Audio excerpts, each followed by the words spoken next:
Hey guys, welcome back with me. Jadi kali ini aku nggak bakal bikin DIY, aku nggak bakal ngajarin tentang hand lettering atau kaligrafi.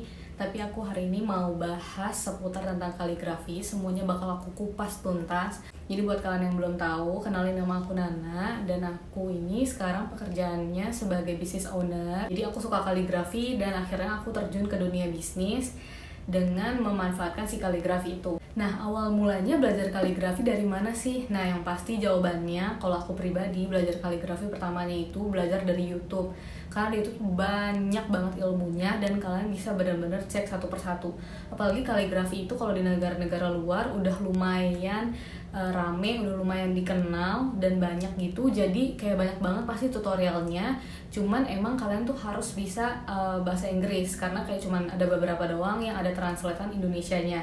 Nah, tapi sekarang di Indonesia juga orang-orang yang belajar kaligrafi, yang menekuni bidang kaligrafi juga mulai bikin YouTube. Sebenarnya dari dulu juga ada sih, tapi nggak banyak, tapi lumayan lah untuk kalian pelajari ilmunya. Nah, kalau kalian cuma mau belajar basicnya doang, kalau cuma sebagai iseng-iseng, ngisi waktu luang segala macam, kayaknya kalau belajar dari YouTube atau belajar dari Instagram atau belajar dari Google dan lain sebagainya itu cukup banget buat kalian karena cuma iseng-iseng gitu doang kan. Tapi kalau kalian pengen next step misalnya buat nambahin skill bisnisnya kalian atau buat kalau dulu aku pernah ketemu orang dia punya florist jadi pengen nulis kartu di floristnya pakai kaligrafi, makanya dia juga belajar kaligrafi.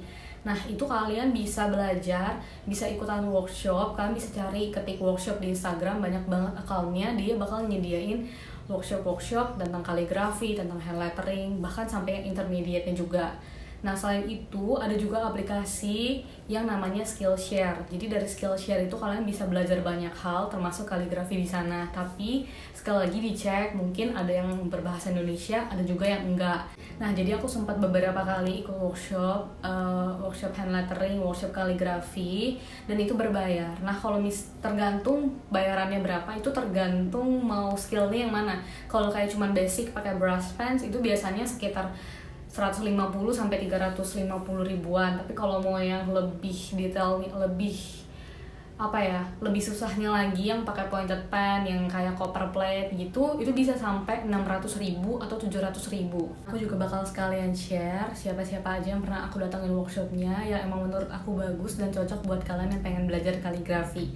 Aku bakal jelasin juga di kolom deskripsi ya guys. Terus buat kalian yang belajar kaligrafi, gimana sih latihannya? Nah, ini menurut saran dari aku, yang penting itu konsisten. Misalnya kalian konsisten nih setiap hari belajar 10 menit, setiap hari belajar 5 menit. Jangan yang kayak ntar seminggu sekali belajar, ntar 2 minggu sekali belajar. Kalau yang kayak gitu tuh kayak bakal mentok di situ-situ aja skillnya. Nah, terus kalian juga harus perhatiin nih, cari-cari referensi. Misalnya kalian lihat yang udah pro-nya, penulis-penulis kaligrafi yang udah pro kayak gimana. Terus kalian perhatiin lagi mereka nulisnya kayak gimana, mungkin ada perbedaan sama kalian, mungkin kalian ada teknik-teknik apa aja sih yang belum kalian tahu gitu. Terus postur tubuh tuh juga penting banget ya guys. Jadi kalau misalnya kita kayak lagi semangat banget latihannya tapi postur tubuhnya salah, duduknya salah, yang ada nanti malah tulang punggungnya kita malah jadi kayak bisa kena skoliosis lah atau ada kelainan-kelainan lainnya karena kita duduknya salah. Jadi kalau kaligrafi itu kan kayak harus harus fokus, nulisnya harus pelan-pelan, terus harus benar-benar diperhatiin. Nah, takutnya nanti kalau postur tubuhnya salah terus badan kalian juga jadi bermasalah gitu. Kira-kira kalau kita menekuni bidang kaligrafi, bidang hand lettering, ada duitnya nggak sih sebenarnya? Bisa nggak sih dijadikan pekerjaan? Nah, emang belum terlalu banyak di negara kita, Indonesia ini, tapi ada beberapa yang aku tahu. Jadi kurang lebih sama kayak anak-anak di cafe, mereka kerjanya apa ya? Jadi freelance, terima job, desain dari orang, tapi yang khusus untuk tulisan, hand lettering dan segala macamnya. Terus kalian juga bisa bikin desain dan kalian jual di website. Nanti ada brand yang mau bakal kalian jual, kayak gitu sih kurang lebihnya. Tapi ada tambahannya lagi nih, misalnya kayak tadi aku bilang kan kita bisa aja ikut workshop. Nah, itu juga kalian bisa bikin workshop kalian sendiri, bekerja sama dengan brand mana, bekerja sama dengan pihak ketiga yang suka menyelenggarakan workshop gitu deh pokoknya.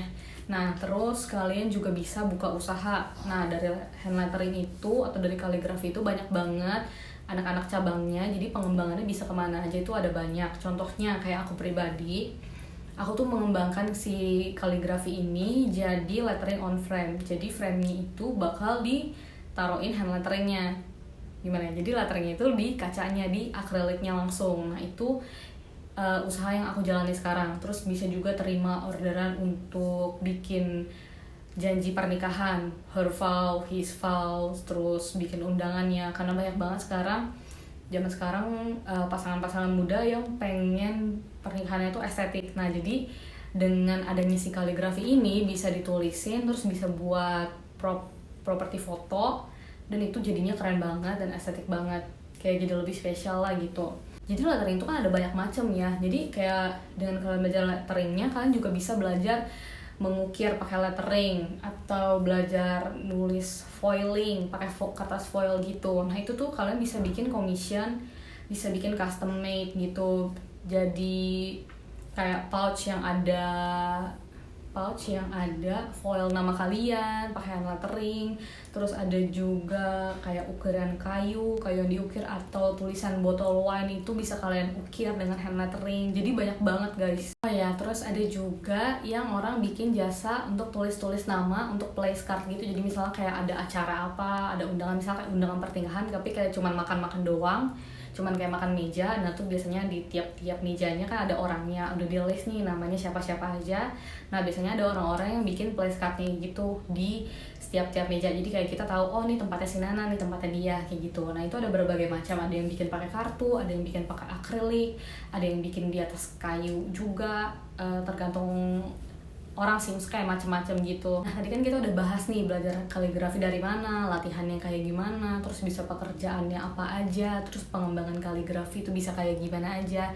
Nah, sekarang aku mau kasih tahu nih ke kalian gimana caranya kita melestarikan kaligrafi, karena kaligrafi itu kayak belum terlalu dilihat di Indonesia, walaupun emang dibandingkan waktu aku pertama kali belajar dulu dibandingkan yang sekarang itu udah lumayan maju banget karena pandemi, orang bosan di rumah, terus jadinya belajar gitu kan.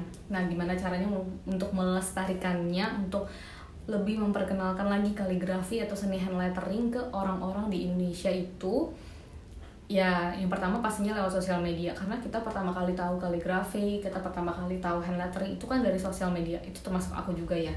Jadi aku tahu dari Instagram, aku tahu dari orang-orang, aku tahu dari YouTube, aku tahu dari TikTok mungkin, dari Pinterest, dan segala macamnya. Jadi jangan sungkan-sungkan untuk memposting progres kalian, walaupun emang masih belum sebagus yang pro, tapi karena ya namanya masih belajar, jangan sungkan-sungkan untuk memposting progres kalian.